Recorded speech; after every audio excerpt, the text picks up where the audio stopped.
Is not a university. It's a business. Harvard University is run by a 12-person board that's known as through the Harvard Corporation. The Harvard Corporation is what runs Harvard University. And the head of the Harvard Corporation is Penny Pritzker. Penny Pritzker was previously the chair of the Carnegie Endowment for International Peace. If that sounds familiar, it's because that's the organization that was run for 7 years by Bill Burns, the man elected by Joe Biden to be the head of the Central Intelligence Agency.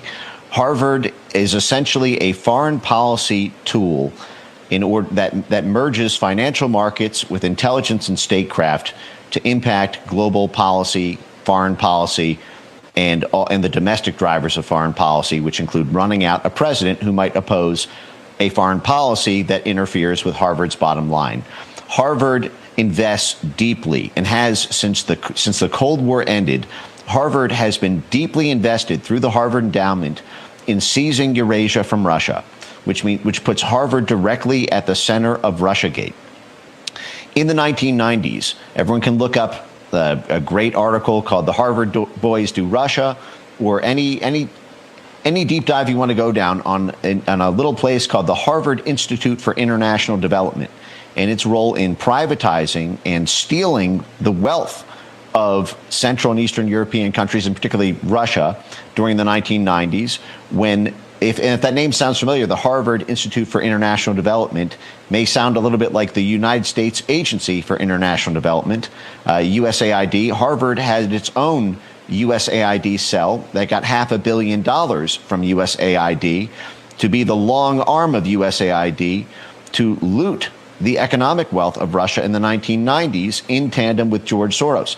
Harvard was doing the dirty work of the U.S. government by putting its economists over there, by putting its liaisons over there, by building up a giant network over there, midwifing that process. And in return, the Harvard Endowment got non-competitive bids and private access at fire sale prices to the publicly held wealth of foreign countries.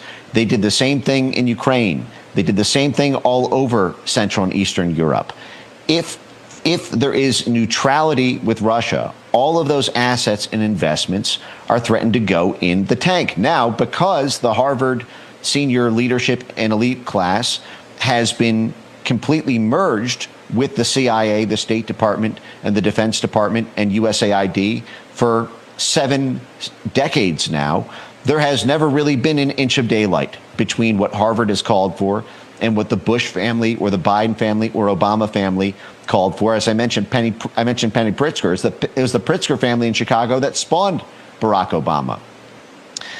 So what I'm getting at here is Harvard, through virtually every cell, from the Belfer Center to the Kennedy School to the Shorenstein Center to the Kennedy Center to the Berkman Klein Center, every single one of these is chock full of programs that go directly against, in fact, set up whole training modules and global networks to stop the agenda of the very government that is funding them.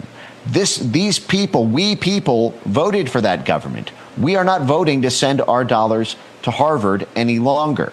And on that, just one last thing, because we mentioned Erica Chenoweth and Maria Stephan and these other mob violence organizers, they were tightly involved with the Tesla takedowns. So while Harvard is getting $9 billion of your tax money, these people are glorifying and strategizing, actually helping strategize the direction of what is effectively, and I don't mean to throw this term around so I can try to soften it, but something somewhat adjacent to domestic terrorism, arson, intimidation, destruction of private property, all for the political purpose of removing someone who isn't even the president from being able to advise the president.